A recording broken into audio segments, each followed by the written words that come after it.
Welcome along to Obsession Engineering. Today I have what should be quite a quick job in the workshop. I have my Ninja 650 winter runaround bike on the bench and we're going to fit a new chain and some new sprockets. So sit back, relax and enjoy what should only be a few minutes of bike fiddling action. So my little Ninja 650 has actually only covered about 6,000 miles from new. Unfortunately, in that 6,000 miles, I believe the chain has only been lubed once, and that was by me about 150 miles ago. And that has not unseized these frozen chain links. And so the only thing really to do today is to put a new chain on it. And so that's what we're going to do. The first thing we need to do, though, isn't to cut the old chain off. It's actually to take the front sprocket cover off, undo the big nut that holds the front sprocket on. So the cover on most bikes will have 2 or 3, normally M6 fasteners just to hold a relatively simple cover on. So most manufacturers will have a locking system of some sort. Kawasaki use a tab washer that you basically bend over. So we just need to knock that back. Now if you're careful, the washer is generally reusable. So electric impact guns create more torque than air-fed ones than pneumatic. So I'm just going to hold the back wheel. In fact, if I put my hand under the bike, I can hold the back brake on, which is even better. And that one wasn't too bad to get off. I have had Kawasaki ones before that have needed a 4-foot breaker bar and were still a struggle. But the trusty electric impact gun has done the job. Next job is to split the chain. So what we need to do is take one of these side plates off and then we can push the pins out and then the chain falls apart. Sometimes you can tell which plate the manufacturers have riveted on when they've put the chain together, but on the Kawasaki I can't find it. So I'm just going to pick a random link and then we're going to grind the heads off these rivets. There are many tools on the market for pushing the rivets out. 90% of them will snap when you first try and push the rivet out if you've not ground the head off it first. So I always like to get an angle grinder and just flush the heads off them first, and I find that makes splitting the chain a lot easier. Safety specs are on. And with the heads of the rivet now ground off flush with the plate, I could use a special tool for pushing the pins out. Or I can get the same chisel I use for taking the tab washer off and basically get it in behind the side plate. And then we can pull the rivet link out, which turns out easier said than done because this one's very dry. Oh yes. This chain has definitely lacked the lube in its life. So this is the side plate from the back of the chain and the pins that run through it, and you can actually see on there that these pins have been running completely dry. And so even though there are X-rings and O-rings and bits like that to try and hold most of the lube into the chain, I would always recommend lubing your chain fairly regularly. Yes, you might get a little bit on the back wheel or whatever when you're riding, but it's better to clean that up than it is to have a chain snap and then break your crankcases and ruin a wheel and potentially do you quite a lot of injury. And so, yeah, this has lacked maintenance and now it's costing us money to replace it. And now that we've split the chain, we can just pull that off, put it in a pile because that's going in the bin, and then literally take the front sprocket off, put it in the pile, keep the washer. But of course now we need to take the back wheel out so that we can change the rear sprocket as well. So on this bike I'm changing the chain because it had some tight spots in it, not because it's done particularly high mileage. Interesting, there is a bit of wear on the teeth on the front sprocket, again because it's not had any lube on it, it's just been wearing metal on metal. The rear sprocket actually looks okay. That could do a good few thousand more miles without any trouble. But for the cost of the sprockets, the chain is always the expensive bit, for the cost of the sprockets, I think it's worth just changing them anyway. And so the next thing I need to do is take the back wheel out, which means undoing the big nut on this side, sliding the spindle out, and then we can undo the 14mm headed hex nuts on here and swap the sprocket over. Because I've had the wheel off before, I've put an R-clip in instead of a split link because it makes life easier. I like to put my foot under the wheel because then I can support the weight of the wheel with my foot. If the chain was still on, we could have to slide the wheel forward to get the chain off, which is useful to have a bit of support, but this time we can pretty much just come straight backwards, and just be careful that your caliper doesn't drop off and hit your wheel and damage your paint. Wheel out, and now I can get to the nuts on the cush drive, and I can just buzz the nuts off and put the new sprocket on. With my new sprocket fitted, it is time to slot the wheel back in. We're not going to do the wheel up tight yet, because we will need to change the chain adjustment. I've left the wheel in its original location because that ensures, if you've bought a generic length chain, that the new chain, you'll get it in the right place to get your wheelbase right. But normally chains come the correct length. If you're doing this on a race bike, race chains, it's quite common to just come in 120 links, so it's quite common to have to cut them down. Because this is supplied specifically for this bike, it should be the right size.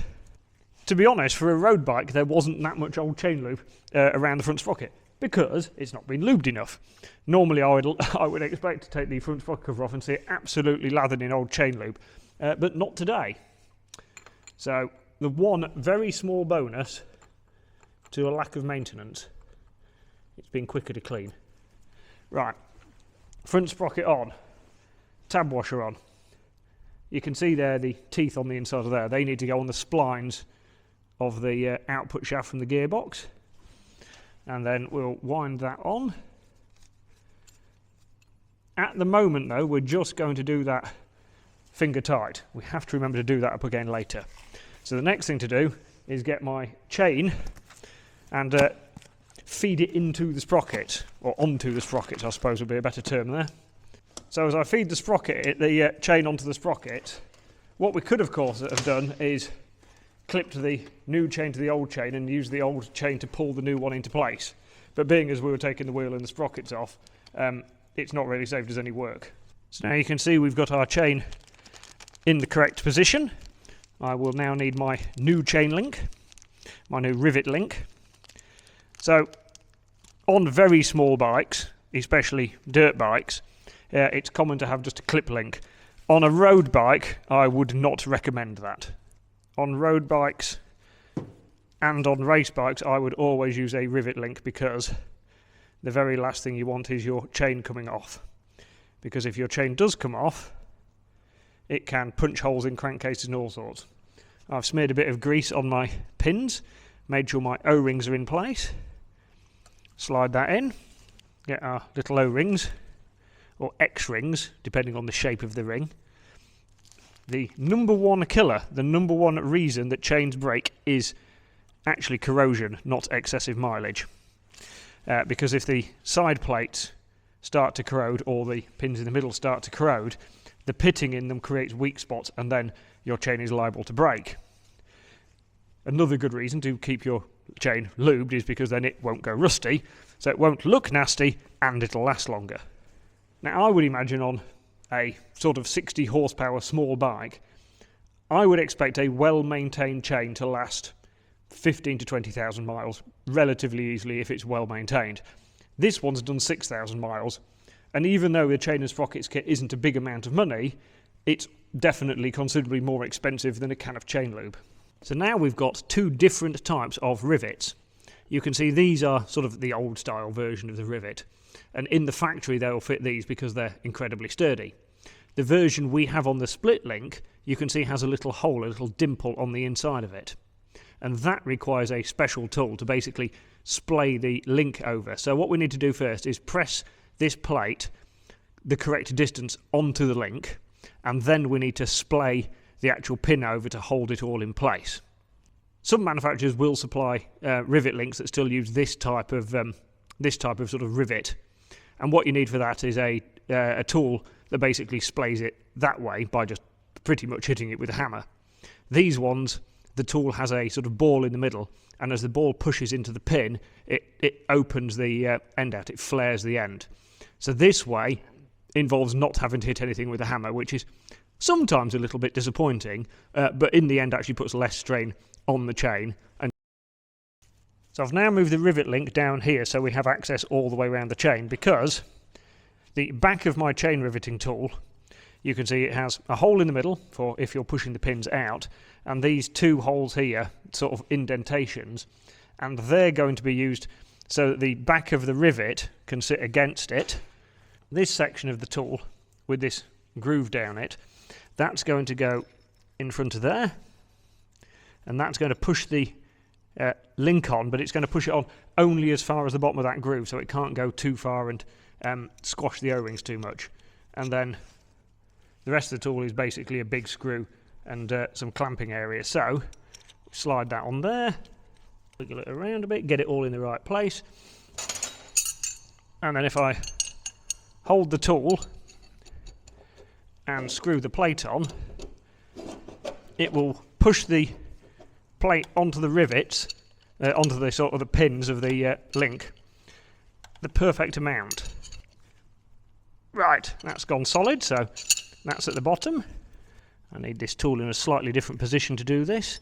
So, and now with the tool in the right place, I can just nip this up, and it's going to splay the end of the pin over, and that will stop the link coming off. So if we come back down here after I've done the first rivet, you can see that one sort of got a bigger dish in the middle now, and it's splayed it out. This one I haven't done yet. The idea of this, of course, is just to stop the side plate coming off. There is always a danger if you have a lower quality tool of pushing the plate on a bit too far, and that clamps the O-rings and then the link freezes. But because I've got good tooling, I know that this is going to work perfectly well. So there we have both our pins nicely riveted over, and so that is another job done. Next thing I'm going to do is set the chain tension, because that's clearly a bit slack, and I will go towards the tighter end of the manufacturer's recommended sort of slack setting, because new chains always bed in a little bit. Part of that will just be because it pushes the grease out of the links a little bit, and part of it is just settling in. So expect your chain to bed in and need adjustment after 50 or 100 miles or so. And so I'm going to set it on the tighter end of the manufacturer's scale.